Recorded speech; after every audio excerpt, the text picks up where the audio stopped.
महापालिकेच्या 80 जागांसाठी थोड्याच वेळात मतदानाला सुरुवात होणार आहे। शहरातील 6 झोनमधील 630 मतदान केंद्रांवर मतदान होणार असून प्रशासनाकडून ही जय्यत तयारी करण्यात आली आहे।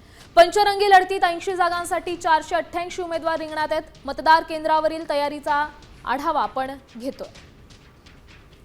अकोला महापालिकेसाठी थोड्या वेळातच मतदानाला सुरुवात होणार आहे। आपण सध्या अकोल्याच्या एका मतदान केंद्रावर या ठिकाणी पाहू शकता अधिकाऱ्यांकडून मतदानासाठी जे तयारी सुरू आहे। या ठिकाणी ईव्हीएम मशीन असेल।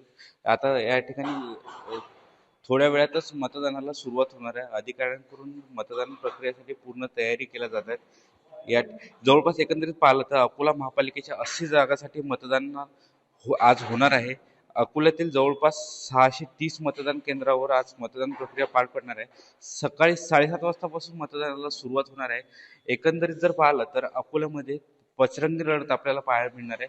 या ठिकाणी जर पाहिलं तर आज अकोल्यामध्ये राष्ट्रवादी आणि भाजपची युती आहे, तर दुसरीकडे शिवसेना शिंदेची शिवसेना सोबळावर आहे। महाविकास आघाडीमधील घटक पक्ष पाहिले तर उद्धव ठाकरेंची शिवसेना आणि हे सोबळावर आहे। दुसरीकडे जर राष्ट्रवादी असेल शरद पवार यांची, त्यानंतर काँग्रेस असेल, हे एकत्रित लढत आहेत।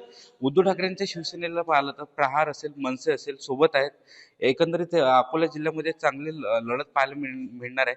वंचित बहुजन आघाडी असेल, एमआयएम पक्ष असेल, हे देखील या ठिकाणी प्रामुख्याने आपल्याला या लढतीत दिसणार आहे। अक्षय गवळी, साम टीव्ही न्यूज, अकोला।